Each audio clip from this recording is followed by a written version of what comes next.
And Katrin, thank you so much for joining us. I mean, I guess the focus is on Jay Powell today and then Jackson Hole, but the focus is also on some of these lockdowns we're seeing in Asia and the impact it has on global growth. Yes, absolutely. Those are two factors that will shape the outlook for markets going forward, also in the second half of the year. On the one hand, the monetary policy and also monetary policy divergence with the Fed tapering imminent, and on the other hand, for example, the ECB still sticking towards its very dovish stance. And then on the other hand, the outlook for global growth. And one of the major risks towards the global growth outlook remains the pandemic situation, including the spread of the Delta variant.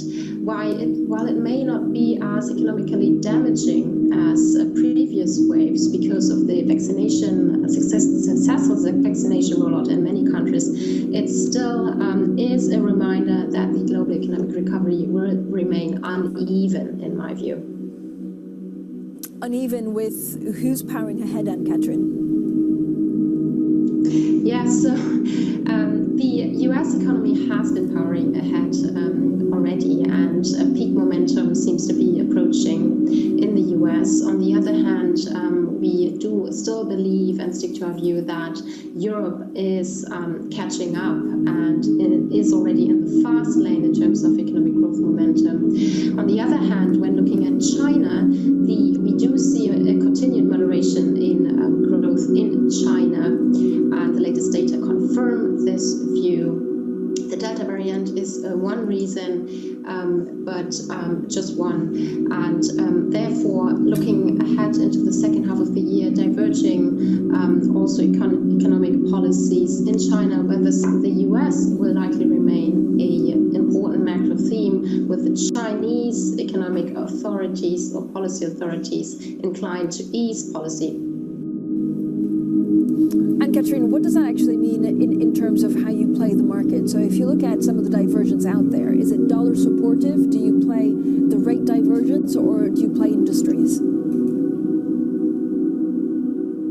Well, I think very generally we have a trimmed risk compared with the last quarters, as we think that the 5 peaks, so peak cyclical momentum, for example, but also the peak in monetary policy stimulus will provide less impetus to markets in the second half of the year. Now, in terms of FX, of course, the transatlantic spread between the US on the one hand and the Eurozone on the other hand, taken by itself, may be supportive for the dollar, but I would be a bit more cautious here, because there are a couple of other factors, including the superior growth momentum in the Eurozone, but also structural factors such as the twin deficit in the US, and the Biden fiscal stimulus packages will, of course, even worsen the fiscal situation of the US economy, that put a damper on, or at least limit the upside potential for the dollar, in my view. And Katrin, is there anything else that actually looks oversold right now? Or is there anything that makes you nervous about things to come? I know we've been talking quite a lot about China regulation. At the same time, the S&P 500 was at a record high yesterday. Well, clearly the markets will turn out choppier in the second half of this year. But even if we do see peak economic momentum, also on the global level, and including Europe in the third quarter, and less policy stimulus ahead. Let me just let's remind that there are two factors that will continue to prop up markets and speak against a major setback in the markets, and namely the fact that earnings and economic growth remain at a high level. So this is one factor, and then also the policy stimulus, even though it is peaking, remains in absolute terms accommodative. And Katrin, do you worry about some of the policy mistakes, maybe from the ECB? I mean, I was looking at some of the bonds. It was interesting to see the spread between the Italian bond yield and actually German bunds to actually narrow, with Commerzbank saying they could be at 75 basis points difference. Are we going to see that narrowing continue until there's, until I guess there's a mistake or we see inflation?